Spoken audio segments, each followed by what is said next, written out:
Good morning. Welcome in. Appreciate you joining us today for Your Home Authority with Bryant Heating and Air. A very busy weekend for these two guys. Danny and Reggie from Bryant are in, and this is their little break from a very busy weekend as they are out at the Lancaster Event Center all weekend long for the Nebraska Builders Home and Garden Show. And they have a wonderful display and a number of people out there to help answer your questions. And this year, you guys have got a great display set up on how to explain the advantages of geothermal power. And this is something we talked about last week.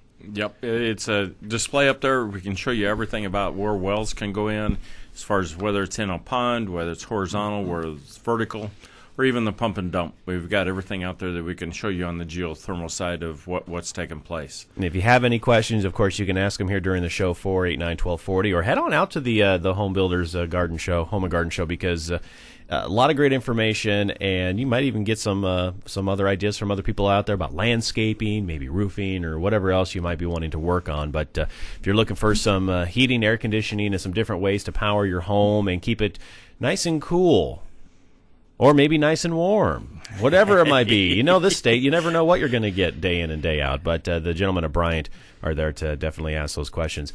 What are some of the things you've been seeing in the service center this week? Anything that's been trending that you're concerned about, would like to let people know about? We've been seeing a lot of high-pressure switches getting stuck. And really that kind of comes down to maintenance, changing those air filters. Been seeing some inducer motors. Again, that kind of goes back to some of that maintenance. We've been getting, with the cold, we've been really getting some long run times, really been stressing them. And, if they can be serviced and get some oil on them, and if they haven't been maintained, they're overheating and they're going out. And as Reggie knows, some of these inducer motors are pretty darn expensive. Yeah, they're expensive, and it's all created by that inducer fan sets right into where the flue gases are at, and the transmission of the heat comes back in on that shaft, and there's just no way to really stop that from happening. If you don't keep them serviced on a regular basis, the oil starts to break down that's inside your bearings, and the next thing you know, you've got a bronze bearing all chewed up in it, and they're pretty expensive by the time you get through with putting a draft inducer motor, plus the inconvenience for the homeowner.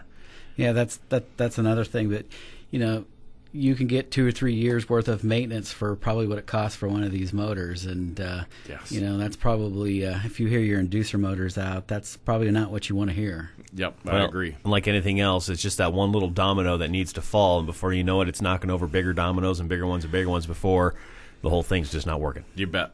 So yep. That's something, again, and it comes down again to that darn filter. It's the simplest thing that a homeowner can do is just make sure that filter is changed. Don't just assume every 3 months. We've talked about that. That's the average. And especially here lately, because we have been taxing the system's been running longer, so they're obviously going to become plugged sooner. So you just you just got to get in that habit, at the minimum at least once a month checking them. Yeah, we get lucky in the spring and the fall where the systems don't run as much. We're able to open up the house a little bit, but during those winter and summer months when that system is going, and it feels like it's running constantly sometimes, it's bringing in all that air and all those particles. You got to make sure you keep an eye on it. Well, we've gotten spoiled the last couple of years. We've had a pretty mild winter, and you just don't think about it. Yeah. This year, not so much. No, there's lately there's no mild. No, this one hurts a little bit compared to the last few. When 19 degrees is mild right now.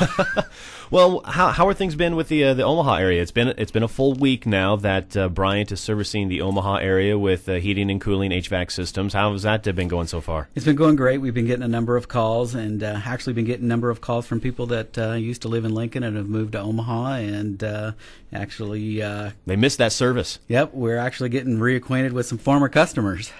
Very nice. So that's a great thing. Just people to spread the word. That's right. So if you live in the Omaha area listening to the show here on KFOR, if you are in need of heating and cooling, give Bryant a call. They do great work. They're very friendly, and the one thing I've always appreciated is how your service techs are more than happy to explain what they're doing. Because if homeowners are like me, you hover over the shoulder and you're looking because, one, you're curious, and two, you're just like, okay, what the heck? I open this thing up, I don't know what's going on.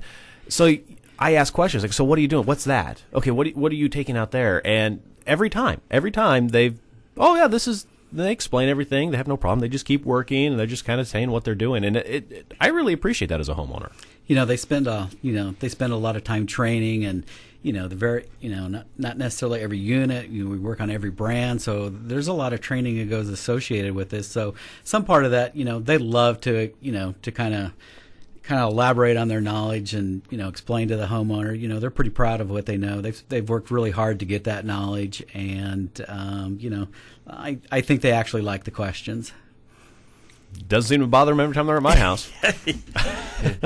Oh, and I'm sure, Reggie, you can speak to that being in service now in sales, just the doing that for a homeowner and just kind of explaining things. Because I'm sure, like I said, if they're like me, it kind of puts them at ease because, okay, now they're understanding. And, of course, I like to tinker with things. I think I can fix things myself, and I just like to learn.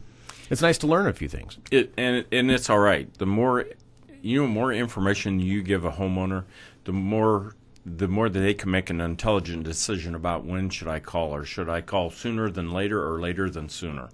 The sooner than later is a whole lot better because it'll do less damage to things that happen inside the unit. Personally, I love to give people information when I was out in the field, and it's kind of carried on even when you get into the sales side of things, because the more education you give people about what you have and what you're giving them as a service, the more comfortable that they're going to feel about what they're getting and what they're purchasing and what you're doing for them. Well, and that's why we are here every Saturday to give that information out to you, 402-489-1240. And also whenever the home and garden shows are out and about at the different venues here in town, including the one this weekend at Lancaster Event Center, you can go out there, learn about the Geo display and also the split system display. I don't think we mentioned that. You also have a split system display that's out there. And real quick, explain kind of what that's about. We touched just on a little bit of it last week, but we it's kind of that alternative. Maybe you've got a garage. Maybe you've got we had a call a couple weeks ago wanting to know if it was a good fit for maybe an upstairs, their second level where they've kind of split it off. Oh, the older home, yeah. Correct, where they split it off. And, you can get different heads. Head is really for different rooms. You can get up to 8 heads on them, and you can heat, you can cool with it. Probably started out more for garages, recreational type buildings, those type of things. But they've really improved the efficiency that, you're seeing more and more of them in houses, sunrooms, those type of things. And I knew they're doing some studies over in Des Moines with these units where, a lot of codes are written where you've got to have a backup heat source. With these mini splits, there's really not a backup heat source, so they're actually doing testing in Des Moines of whether they can use a mini split through the whole year, which you get that increased efficiency, and it's going to be a great test this year just because of the colder temperatures to see if they can maintain the heat level in the home. So if they're successful and they want to push that product. It's going to be taking some rewriting some codes, and people ask, well, what would be the benefit of that? Well, the biggest benefit is you don't have to run the heat duct. You don't have any more heat runs. You just essentially put a unit in a home. So that saves a little bit of money. You don't have to have the backup heating. Obviously, that saves a little bit of money there. So really, it comes down to maybe a cost savings, maybe some smaller homes, more efficiency type homes, and I think it's a good fit. So I know we're really going to be curious how some of this testing comes out in Des Moines of whether they were able to maintain temperatures in these homes. Yeah, that'll be very interesting to see. I mean, technology is always moving so fast. We talk about it on the previous show, but it affects what you guys do in the heating and cooling industries as well. It's kind of crazy at times. When you talk about head, it even has a sensor in there where it kind of scans the room, and it's looking for hot and cold spots. So obviously in this time of year, you're looking for cold spots. It'll actually move the vents, move the heads, and try to push air to that area to keep it consistent throughout that room. So you even get some smart technology there. In reference to what Danny said, so homeowners will understand, when he's saying a head-on, that's an evaporator coil with the blower that sets up on the wall itself. Okay. And it's very quiet in its operation. The technology in those units are so great that your outdoor condensing unit, if you have it matched up with one unit, it'll heat your house down to minus 14 degrees outside. Wow. So, and it will, with the DC inverter compressor, it ramps itself up. If it needs more heat, it'll ramp itself up to produce more heat for you and bring it into the house. I've never had anybody ever complain if it's sized correctly. for those areas. A lot of times if it doesn't work right, it's because it's not sized correctly inside the home. And we've actually got one of these units in our booth. It's kind of a working model of it. It's got even a little remote control, and you can kind of come over there and play with it, turn it on, and get an idea of really what we're talking about. So it's actually a great display item in our booth to kind of go along with our geothermal. And just real quick, tomorrow during the home show from 12 to 2 o'clock, we're going to have Greg Sharp in the booth. He's going to be doing a little voice of the Huskers. Yep. That's right. He's going to be doing a little Husker trivia. Great time. Stop by, say hi, maybe talk a little football. Baseball's coming up. Talk a little baseball. I hope he's brushed up on all the new recruits that signed on signing day earlier this week. He's probably already got them memorized. He's ready to go, I'm sure. He's ready to go. And I'm going to play a little Husker trivia, and we're actually playing for cash this year. No gifts, no gift cards. We're just playing for money this year. There you go. That's what we like to hear. You can't beat that. No, you cannot. 402-489-1240 is our number. I'll tell you, we're going to take a break. We'll give you a chance to hop in the car, head on out to the Home Builders Show that's going on at Lancaster Event Center. We'll be back with our next segment. We'll talk a little bit about the water side of things when it comes to Bryant Heating and Air. So don't go anywhere. More of the show right after this.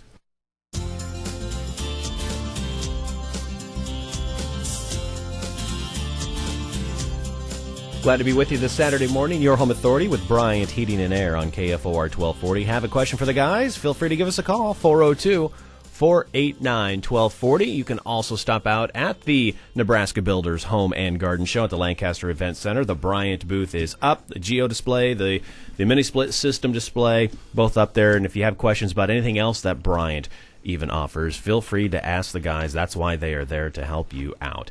Let's talk a little bit about a little bit on the plumbing side of Bryant. And one of the things that we've talked about in the past have been water heaters. We've talked about tankless water heaters. We talked about water softeners. Let's talk about the water treatment products again, especially the one Easy Water that Bryant offers. Kind of explain what this is and what it does. What the Easy Water does is it changes the molecular structure of the water when it comes into the house. It doesn't really change the hardness of the water that you have, but if you was to take your fingers and intertwine them with that type of picture, and they're all twisted up and sticking all together. Yep. Once it passes through this zone that we wrap this around the line, what it does is it takes the positive ions away and makes everything negative, so it does not stick to the outside of your pipes or inside your hot water heater. So it can pass through everything very clearly. The one thing it doesn't do is it does not change that hardness, but it will make it feel like on your skin like it's soft water, because it's not sticking to your body. It's just floating off and running off on your body. So it's one of the things that people probably don't understand is anytime you have a product like this, it's not removing the particles out of the water. It's just basically altering them in a sense where they don't stick. And that's the problem, is the minerals sticking. You get that orange glow on your shower curtain, that hard water. It just rolls right off. Right. Think about your water faucets where you kind of get that white calcium buildup maybe around the outlet. When you have these Easy Waters, it'll actually over time take those off, and it just doesn't allow any of that to stick. The hardness on, as you talked about, the shower curtains, glass doors in showers, there's a coating around it, and it just doesn't allow it to stick. I've installed one for my parents' home, and they have a tendency to sometimes during the years get a lot of iron in their water, and they have a hard time with rust stains. And my mom just swears by this because anything that there would have been, it's taken it off. She doesn't have any problem. It's so easy for her to clean. It's like night and day. I think she's our biggest referrer for those. Gee, I wonder why. Well, anytime you have a product like that, I mean, it's so many places. You have smaller homes like mine. I don't have room for a water softener that we think of where you go by. And I remember as a teenager helping Dad, and he'd make me carry those 500-pound bags of salt, that Morton salt. We all know, we've all done that. We've all grown through that. We've gone through the trenches with that kind of stuff. This is something it doesn't utilize the salt. There is no salt. We use no salt.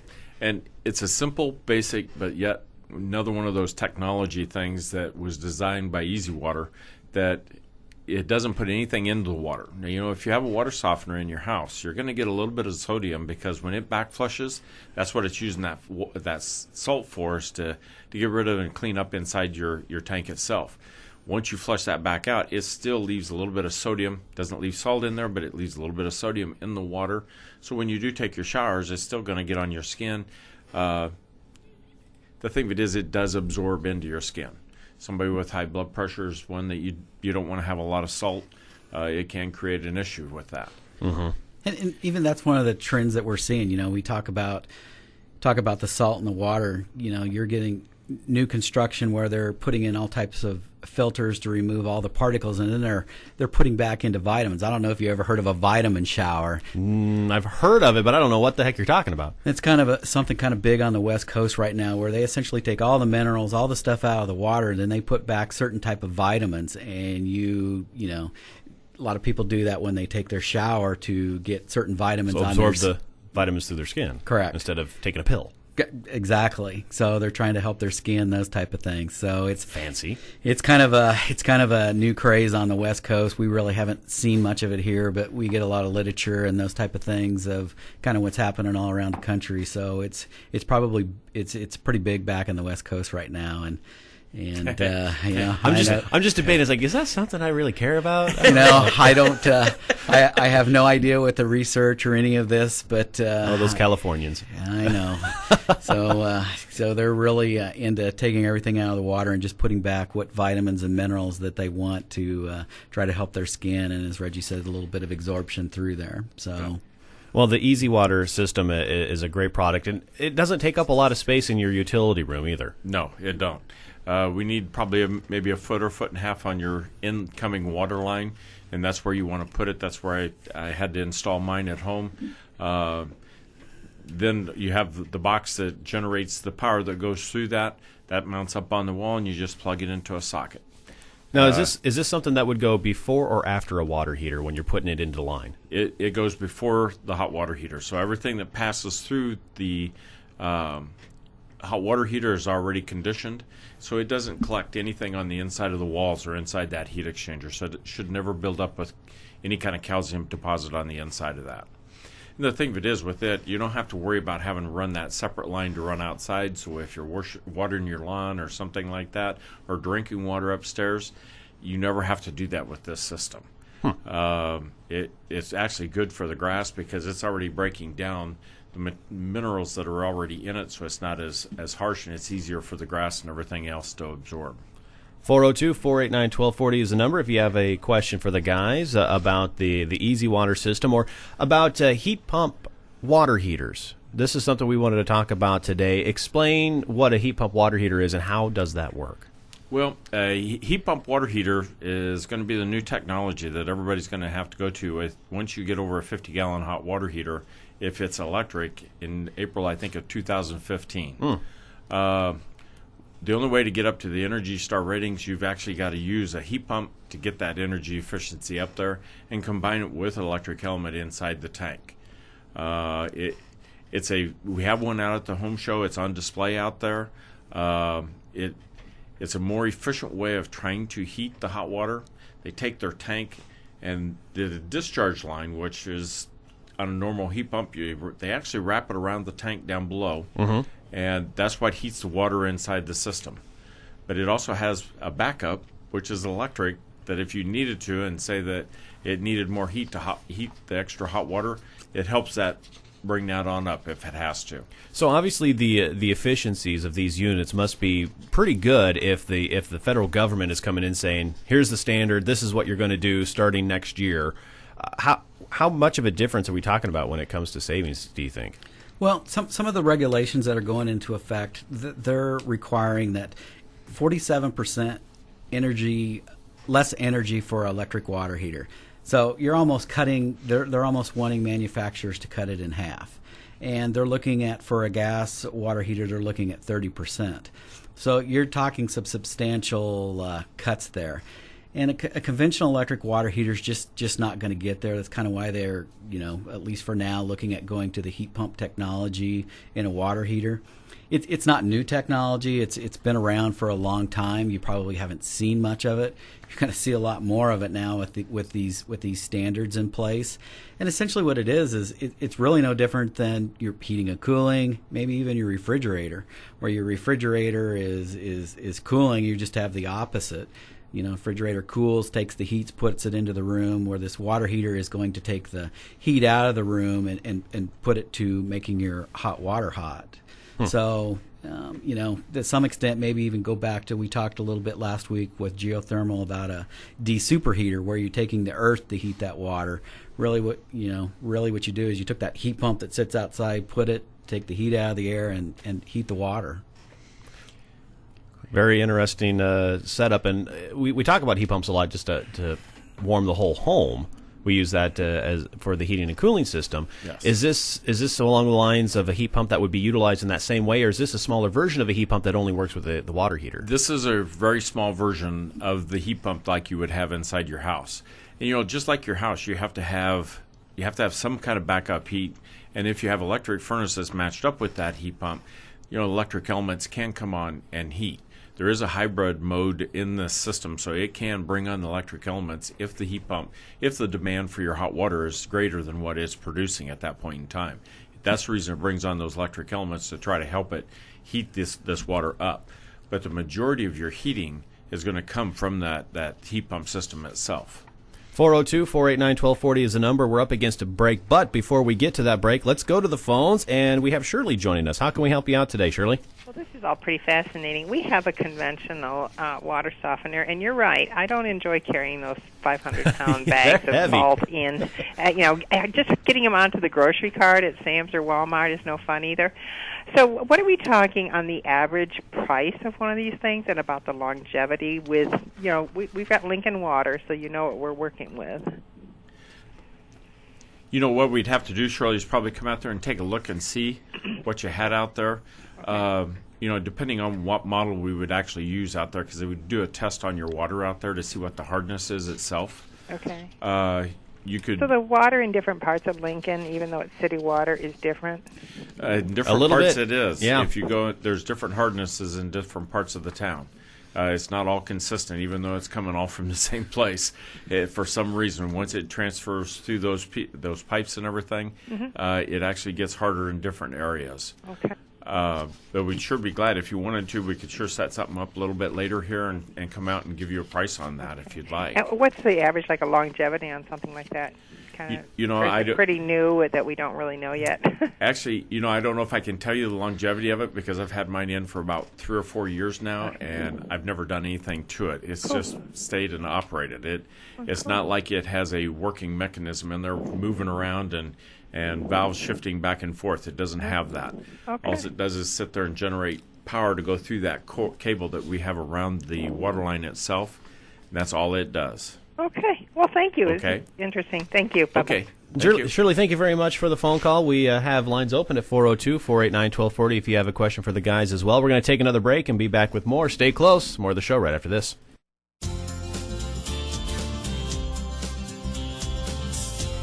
Glad to be with you this morning. Your Home Authority with Bryant Heating and Air on KFOR. Danny and Reggie from Bryant in. Taking a little break from the Nebraska Builders Home and Garden Show over at Lancaster Event Center. If you get a chance this weekend, do check that out.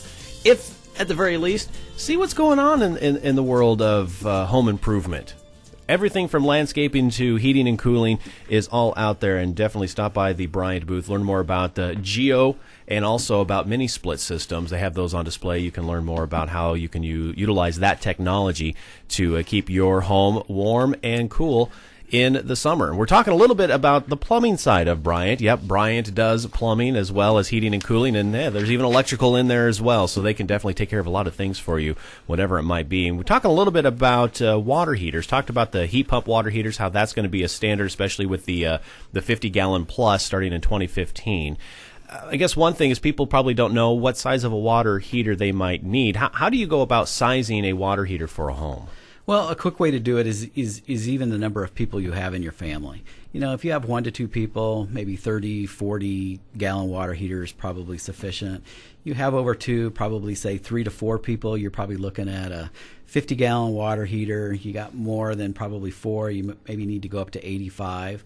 But if you've got a whirlpool tub, jacuzzi, those type of thing, you probably really want to do the 85-gallon water heater to make sure that you can meet the needs, especially those whirlpool tubs. Yeah, because you want to make sure you get all warm water in there. That's correct. So that's just kind of a rule of thumb. You can go, if you go out to the Department of Energy's website, they can walk you through of, they got some calculations of, would you have 2 people taking a shower, at the same time? Would you have your washer going? So it kind of looks at what that peak demand is try to give you, to try to size that water heater to the peak demand. Yeah, it's a little different than what we're used to, because when we talk about furnaces and heat pumps, everything else, you're talking about the size of the home, not necessarily the number of people in it. With water heaters, the size of the home technically doesn't matter. It's the amount of people utilizing the water. Yeah, it really comes down to usage, and we try to go kind of with the Department of Energy, try to figure out what that usage is going to be. But this is just kind of a quick rule of thumb. But you can throw this out the window if you got 3 people taking a shower at the same time, because they got to get out the door at the same time in the morning. So you probably need a little bit larger one. And if you have that one person that loves to take 25-minute showers, yeah, you might need a larger one. Yeah. That's exactly right. We all have one in the family, don't we? Oh, yeah. 489-1240 is the number. Let's go to the phones. Gordon is joining us. Thank you so much for joining us, Gordon. How can we help you here on Your Home Authority? Hey, good morning. Of course, I don't hear all of your programs, so I may have missed you talk about this, but, you guys talk quite a bit about making sure that your filter is clean on your furnace. Is there any cleanup that a person can do if you say, let's say you have an electric furnace and the filter has been dirty? Can you get in there and vacuum it out, or what would be your advice on that? The thing of it is, if you have an electric furnace, a lot of times, Gordon, what will happen is if it gets by the filter, I don't know, did it suck it out of your filter track or anything like that? Yeah. What I would probably do, because that probably got up into the evaporator coil. I mean, there's a lot of work to try to get in underneath that fan coil when you do that. You may have to have a service tech come out and actually pull that evaporator coil out, because that's the portion of it probably that got dirty. I don't know what the blower assembly is like, and that'd be something they'd want to inspect. But if it's actually sucked it out of the track, I'd want to make sure my evaporator coil, and that's a key component down underneath there, because once you get past the filter, the evaporator coil sets right there. I mean, it's just right on the other side, and it may be full of dirt, and that will hamper the efficiency of your heat pump or your electric furnace. Okay, thank you. That'd be the key thing. Okay? Yeah, thank you. Gordon, thank you very much. It's always a challenge when a customer asks me something like that, or somebody even on the phone here, because I don't know how much their mechanical ability is. It makes it difficult sometimes to say how far they can go. But you got to pull a lot of things apart to get that evaporator coil out of there, and it's best to leave it to a professional. If you twist it the wrong way, the refrigerant lines are hooked up, and if you break a line, man, then you got a major thing, because refrigerant's going into your house. And you really don't want that to happen. So if you have, like he's saying, you open up the furnace, if you can get the vacuum tube in certain places to get dust, is that okay? Will that damage anything? No, it won't. On the top side of it won't damage anything, but where he's got to get is underneath the coil, in between the filter and the coil. And most of those coils are an A coil. It makes it real difficult sometimes to get underneath there to get that. You almost have to pull them out and then lift them up. And you should actually, as far as I'm concerned, the way I always did it when I was out in the field, I'd rather pump the refrigerant down, disconnect the refrigerant lines, then pull that coil out and make sure that it is clean when I get done. Yeah, anytime I don't want to have any extra work to have. I don't want to do it twice. Yeah, and anytime you're talking about refrigerant, it's best to leave it to the professionals, because that stuff can be dangerous. You want to make sure it's handled properly. So definitely might want to call up Bryant. And this is why we talk about having that preventative maintenance with Bryant. Get on the ESP program, because having that furnace maintained and cleaned regularly will not only be a benefit to you, you don't have to worry about it, but it keeps the system running longer. For the cost of what our ESP is, I think it's $155, I think it is. with that, the key thing besides the service that our guys are going to give on that unit is you have to pay no overtime rates. Yeah. I mean, if you have something break down at night or whatever, and you're on our plant, you don't pay any overtime rates. That's such a major plus right there. I would think that'd be a comforting thing. Yeah, it always happens. Anything else? Always happens overnight or on the weekends. Yeah, weekends, holidays, you name it. If it's going to happen, kind of Murphy's Law. But Reggie talks about $155, and we were talking earlier about if an inducer motor goes up. I mean, you're really paying for 3 or 4 years worth of maintenance if that inducer motor goes out. They're not cheap, unfortunately. Yeah. 402-489-1240 is the number. Gordon, thanks again for the phone call. Let's talk a little bit more about the water heaters here before we take our next break. We talked about sizing the water heater, but talk about the different operating modes, because obviously nowadays water heaters is not just on and off. There's going to be a little bit more to them. Yeah, when it comes to the heat pump water heater, it actually has some different modes in it. You have the economy mode where it's just going to use the heat pump. Reggie talked about a little bit earlier that these heat pumps will have kind of like a backup heating source in them. What the economy mode does is it doesn't let that come on, so it just lets it do the heat pump. That's the most efficient way.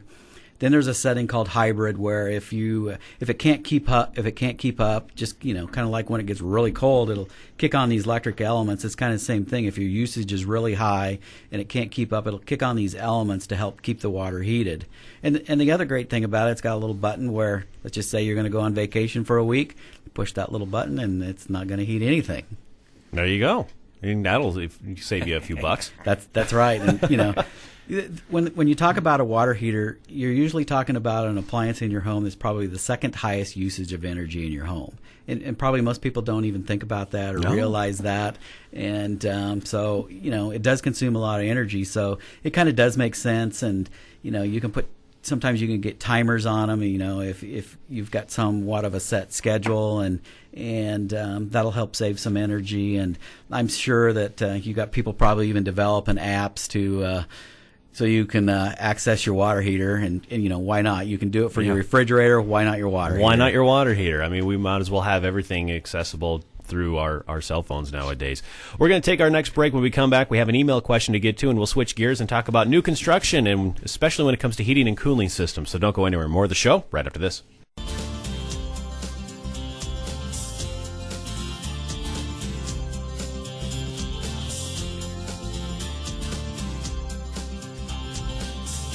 Back with you on Your Home Authority with Bryant Heating and Air on KFOR 1240. Appreciate you listening today. Check out the Bryant booth at the Nebraska Builders Home and Garden Show. That's going on today until 8 o'clock, tomorrow 10 until 5 at the Lancaster Event Center. Ask about anything that Bryant offers in service, but they do have the Geo display, the split system display set up as well. So if you like to see those in action and get an idea of how that technology works, you can head out there this weekend and check that out. We did have an email question that we wanted to get to, and this is actually a good question because we really haven't dived into this subject too much. We talk about if the efficiency of a furnace, 80%, 90%, but our email question came in and said that their neighbor just installed a high-efficiency 80% furnace. So what is the difference between a 80% furnace and a high-efficiency 80% furnace? We really haven't dived into that. Well, high-efficiency 80%, huh? Yeah. Okay. Well, the efficiency of a furnace, if you're going to talk 80%, you can add a lot of different things to it, but it is 80% efficient. And it's not going to get any more efficient than 80%. And when we talk about that number, what does that number mean? What does that 80% mean? That's the AFU rating on the furnace itself, and what is the heat that is taken out of the heat exchanger and bringing it into the room. Now, there are ways to make an 80% efficient furnace more efficient. Mm-hmm. One, you can include an ECM blower motor, electrical communicating motor. You can add that to the system. That enhances your comfort level more than making it more efficient. The only thing is, and when I say efficient, is the amount of gas that we're consuming in that furnace. Now, if we go into a two-stage unit, you're going to have low fire and high fire in there. 70% of the time, if you're in low fire, it's going to make that 80% more efficient because we're not consuming as much gas as what you will when you're on high fire. And you want that two-stage unit will save you gas in 80%, but it's not because of the efficiency. It's because the amount of gas that you're consuming is making it more efficient. So when someone's saying high efficiency 80%, that really doesn't say anything that's better than an 80%. That's stretching the word about efficiency, because in 80%, when you go from 80 to 90, there's a difference in what you're consuming and how you're consuming it. There's a difference between 80 and 95 and 96, 97, and 98%. But they all have a little bit of different technology in it to get to that point. But by just the percentages of the efficiency of it does not really, the FU rating does not change. If it's an 80%, you can make it your consumption of the gas less, but you can't make it more efficient if it's an 80%. A great question, and certainly hope that kind of clears it up. 80% is 80%, whether you say high efficiency or super duper efficiency. 80%, that number, it is what it is. It's adding on those extras, that 2 stages of heat and maybe an ECM blower motor that makes it more efficient by the amount of gas or electricity that you're consuming. Great question. And if you ever have a question, of course, we're on for 1 hour out of the entire week. But if you ever have a question that comes up that you are curious about, you can email the folks at Bryant. We'll be happy to answer it. That's right. You can email us at questions@bryantlincoln.com. And every now we'll get a question, and we'll just shoot you back an answer. Yeah. They'll be more than happy to help you out, even when the show is not rolling right along. They'd be more than happy to take care of that. Let's switch gears here before we get into our next break and talk a little bit about new construction, especially when it comes to your heating and cooling systems. This is something that we talk about when we are looking at putting in a new furnace in an existing home, but heat loss, heat gain analysis, that's important, even in new construction. You definitely want to get that done because you want to know what kind of unit you need. Absolutely, and especially even in new construction. I mean, you're starting from scratch, so to get that unit sized properly, you need to know what direction it's facing, what kind of windows are they going to use, what type of insulation. I know a lot of the builders that we work with, they're trying to build the most efficient home that they can, and even based on direction, they'll run, well, if I use this window, how does that affect? What's my energy savings? If I put in extra insulation or do this or do that, how does that affect my heating and cooling in there? So it's a great time to work with that contractor, to the heating contractor and cooling contractor to, just get that unit sized apps properly. And the other part of it is when you're doing that heat loss, especially for new construction, I hear Reggie talking about it all the time. Just because you get it out of the box still doesn't mean it doesn't need to be fine-tuned. You're just getting it into the area where that house needs to be. Then the rest of it comes with the fine-tuning of, how fast does my blower speed need to be? How big does my duct need to be? How long are my runs? This room, because of the direction it faces, maybe needs more heat runs than this room over there. There's so much that goes into that, and, I probably shouldn't even be talking about it. I probably should be letting you. There's a lot of houses out there. You'd be surprised that duct sizing is not correct inside the house, and it creates major issues for homeowners. There's so many you could talk all day long about furnaces that are out there, and people, a lot of times what they'll do when they build a new house, they move in and then they find out that it doesn't work. They may survive and let it. Maybe they may complain a little bit to the contractor, but what I've found in the past that I've dealt with homeowners is they wait until after that year, and once they get past that year, then the heating contractor thinks, well, they're gone. I don't have to deal with them anymore. We're done. And sometimes people will live with it another 2 or 3, maybe 4 years, and then finally say, I'm done with this. I don't want this hassle anymore. I need to be comfortable where I'm at. And you'd be surprised what all's going on with houses, because when I go into those situations, we go through the full gamut. And what Denny said about the heat loss and heat gain is kind of like doing it backwards, but I'll do it backwards to resize everything and make sure that we're correct. I don't take anything for granted as far as what they've got. And it's a key component of trying to get it fixed after it's once been messed up. Most people should ask their builder from their heating contractor for heat loss and heat gain so they can have that for their records. Have no problem giving that to a homeowner once we're done with all of our system. I'd be glad to give them that because it proves what we've done and where we're at and what we're doing. I mean, we make the home as efficient as possible when it comes to heating and cooling as well. We got to take our final break. When we come back, we'll continue our conversation here and wrap it up. And who knows, we may even continue into next week a little bit as well. But do not go anywhere. Final segment right after this. Final segment of today's program, Your Home Authority with Bryant Heating and Air. Don't forget to check out Bryant at the Nebraska Builders Home and Garden Show this weekend, going on today until 8 o'clock, 10 until 5 tomorrow at the Lancaster Event Center. Got over 275 different exhibits, and the booth at Bryant will wow you as well with their Geo display, also the mini split display as well, and you can ask them about those systems and everything else that Bryant has to offer. We're talking about new construction right now and why it's so important to make sure that heating system is set up properly. And a big part of that isn't just the unit itself, as we were talking about. The duct system is just as equally important.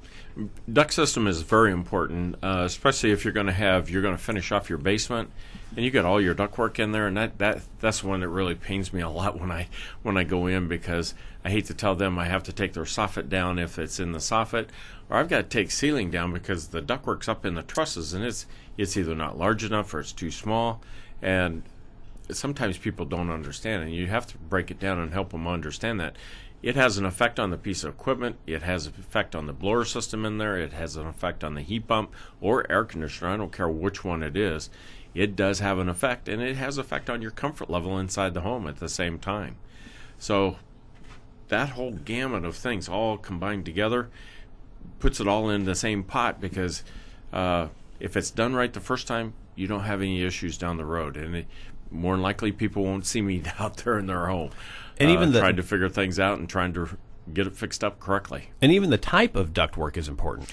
It is, because if you use flex, and I really advise people, if they see in their home, if it's on the first floor and they're trying to use any kind of flex in floor trusses, you ought to demand that it needs to be in pipe and elbows.